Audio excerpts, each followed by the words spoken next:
A man killed in a boating accident. And there's a hole in all of our hearts that's not ever going to be filled. How his friends are remembering him tonight. Big money, big attention, and bad news. If you don't like negative political ads, the race for Texas Senate is set, and it's already getting nasty. 3 months after an SUV plowed through a Benbrook business, it's back open. What it took to get here. A little bit of rain stays in my forecast even through the weekend. I'll have that rainfall timeline coming up. We gotta stand by here. I don't want her to slip out. White settlement police officers honored for their work saving the lives of a woman and her children. And new details on a college tuition freeze in Texas. But we're going to begin tonight with loved ones grieving a man who was killed in a fatal boating accident. Texas game wardens tell us Jeffrey Porch fell off a boat as he was docking it with his brother. He made it to shore but was rushed to a hospital and died. Porch's friends just told Tiffany Liu they don't want the focus to be this deadly incident on Lake Lewisville. There's no question. I love you, Jeffy. Jeffrey Porch is loved. And there's a hole in all of our hearts that's not ever going to be filled. But he knows that. Friends who saw him every day. He was Jeffy to us. He'll always be Jeffy to us. Are grieving Jeffy's loss. We have a routine. We come here first, and then she gets off work, and then they come see me at work, and it's just, we had our things and our routines that we did, and Jeff was a part of every bit of it. The 48-year-old man died in a boating accident on Lake Lewisville Sunday. It doesn't feel real at all. Sarah Hagan. He would be making fun of us so bad right now. Yeah. He would be like, y'all are ridiculous. Why are you nervous? And Mac Collins. He would appreciate being remembered in the way. He definitely would. They smile, just thinking about Jeff's personality. By the time he walked out the door, he'd probably tell you about his Corvette and about all the random things he likes to do and buy you a drink. He was everyone's best friend who never met a stranger. He sang happy birthday louder than anybody ever in the whole wide world, I think. And he did that for everybody whose birthday it was in town, like at the top of his lungs. Jeffrey Porch celebrated life. He was the biggest teddy bear, the best friend. And now they're celebrating his. I hope that everyone can have a Jeff in their life. In Lake Dallas, I'm Tiffany Liu.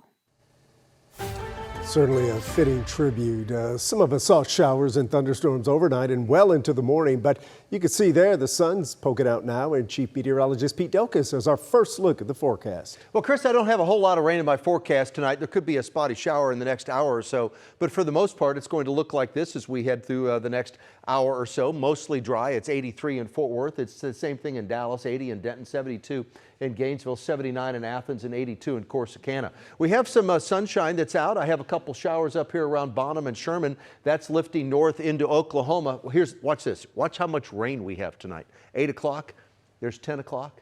See how quiet it is? Maybe a shower. I'm talking 95% of us or more will not see a drop of rain as we head through tonight. So as we move through tonight, by midnight, we're at 73 degrees. We start tomorrow at 69. The vast majority of us are dry tonight. I have a little bit of rain tomorrow. I have a little less on Friday and Saturday, and I have a little more on Sunday. My 14-day forecast coming up. We just obtained documents showing the state of Texas has partially reinstated the nursing license of Camp Mystic's co-director. Mary Eastland had her nursing license suspended last week. She was the top health official during the floods that killed 27 campers and counselors on the 4th of July. Eastland was accused of evacuating her own children when floodwaters rose while failing to help staff members or calling nurses at the campground. The state claimed allowing Eastland to continue nursing posed an imminent threat. As part of this new agreement, she's allowed to keep her license but can't provide any direct care. Eastland also has to take a nursing ethics course within the next year. Eastland's attorney says while she doesn't plan to serve as Camp Mystic's nurse, she remains committed to her profession. New tonight, a suspect just reached a plea deal for killing a Terrell police officer. It's been about a year and a half since Officer Jacob Candenosa pulled over Darian Johnston, and dispatchers started getting 911 calls saying an officer had been shot. Paramedics rushed him to the hospital where he died, and Johnston was arrested soon after. We just spoke with Officer Candenosa's family at the roller rink they owned after Johnston was sentenced to life in prison without the possibility of parole. So we didn't have to go to court, which was a good thing. You know, that spared his mom and Devin a lot of heartache. Me also, but they would think they weren't looking forward to that. Right now, we're working to learn more about this morning's deadly crash that happened. We're going to hear more from Candenosa's family tonight at 10, including more on their pursuit of justice. We're also working to learn more about this morning's deadly crash. It happened on the LBJ freeway near the Dallas Tollway. Police say someone was standing next to a car as it was being pulled onto a flatbed tow truck. Investigators say Robert Watson drove into that car, hit the person, and flipped over. Paramedics rushed the victim to a hospital, and tonight, Watson is charged with intoxication manslaughter. Tonight, we know voters will be electing a new senator from Texas this fall. And as Cole Sullivan shows us, the campaign's attack ads are already ramping up. The eyes of the nation are upon Texas again. The future of Texas and the future of America is on the line. Attorney General Ken Paxton's win of the Republican Senate nomination sets up a showdown unlike any the Lone Star State has seen. How nasty do you think this general election race is going to get? Oh, I think it's going to reflect the nastiness of the Republican primary. And it's already begun. Overnight, both candidates launching attack ads and personal attacks. The most corrupt politician in America just became the Republican nominee for the United States Senate. My opponent is the most extreme radical the Democrats have ever nominated. Democrats believe they have a shot at winning this Senate seat in November. Do you think they do?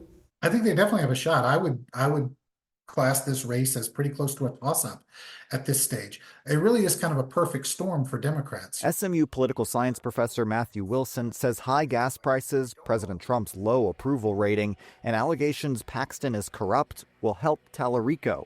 But Republicans have a playbook and Tallarico's past comments that they intend to play. The Republicans are going to say that James Tallarico is weird. In a state Democrats have not won in a generation, Paxton remains the favorite, says SMU's Cal Jilson. So the question is, can Tallarico, as the Democrat who starts from behind, win a majority, 60% or so of that available vote in the middle, which is not that large, in order to narrowly prevail? He says millions will be spent messaging to those voters because Texas is getting a new senator, but it's up to you to decide who.